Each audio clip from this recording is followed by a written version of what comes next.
Hello, everybody. I'm going to stay away from politics. I'll go back to it. It's just too depressing right now. So I'm going to go back to pop culture. Is fandom dead? The problem you have on YouTube is you have a lot of people on YouTube who basically are going to shill because they get free gifts, they get to go on the red carpet, and you got people who are drifters that hate. There's no longer people with honest opinion. So let me give you an honest opinion. The grifters are going to say all Marvel movies, new Phase 5 and 6 were terrible. And then the Shields will say, oh, some of it were kind of good and some of them were awesome. The truth of the matter is there were some movies that were good and some movies that were bad. Marvel has been hit and miss. I don't agree that they all always knock it out of the park. And I don't agree that every movie they did was the most terrible movie in the world and be over dramatic. Another thing in the news today is John Campea says that James Gunn is going to quit. John Campea had no authority, I think he might be lying a little bit. He might have somebody in mind who gave him some inside information. But would it be shocking if Campea was right? No. Would it be shocking if John Campea was wrong? No. Because let me be honest with you. I do agree with Campea that if James Gunn's going to be a slave to his politics, and he's such drunken with politics, that's not going to work. However, if James Gunn realizes, look, we don't agree political, but if he lets me do 70% of what I want to do or 60% what I want to do, I could work with the guy. And maybe they will work out. So nobody knows the real story. I think it's great that Paramount got it instead of Netflix because Paramount has film experience. Netflix would probably be the worst thing for Warner Brothers to have. Next thing is the MCU. Nobody watches this new movie, but they're always assuming it's going to be terrible. Let the movie come up. I believe in the Russo brothers. Let me repeat this. All Marvel's greatest hits were under two people.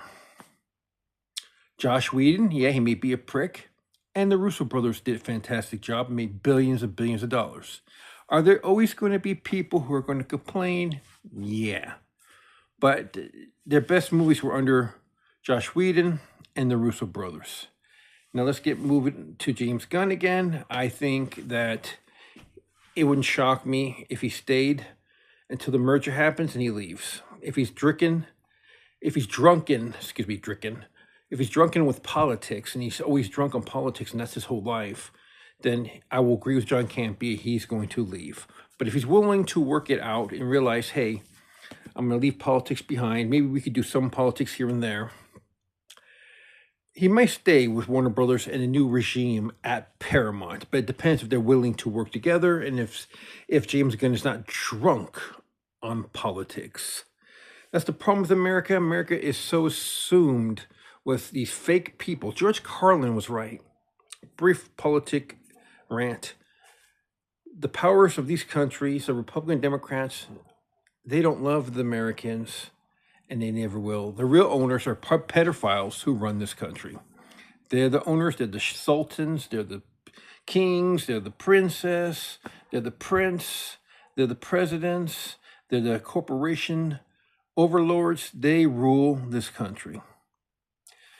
And this goes hand in hand with our corporations. Fun. And that's Marvel and DC movies.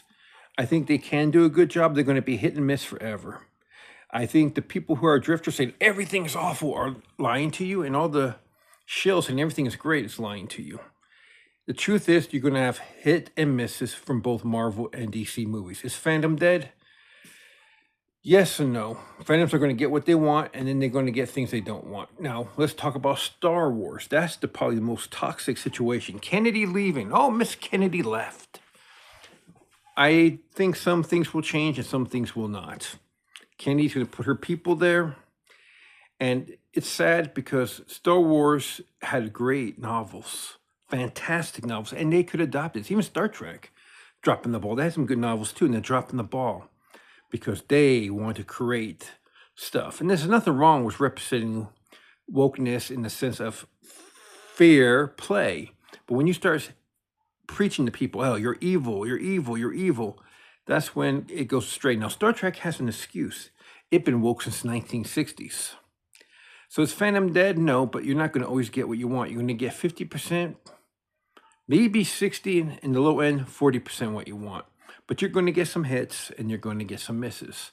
That's what is called fandom. And fandom, toxic or not, let me defend them a little bit. The people who make the stuff, they really don't like you, but they like your money, so they have no choice but to listen to you. Well, that's my rant on fandom. Is it dead? No, it's not dead. You're just going to get some things you want. You're going to get a lot of hits and you're going to get a lot of misses.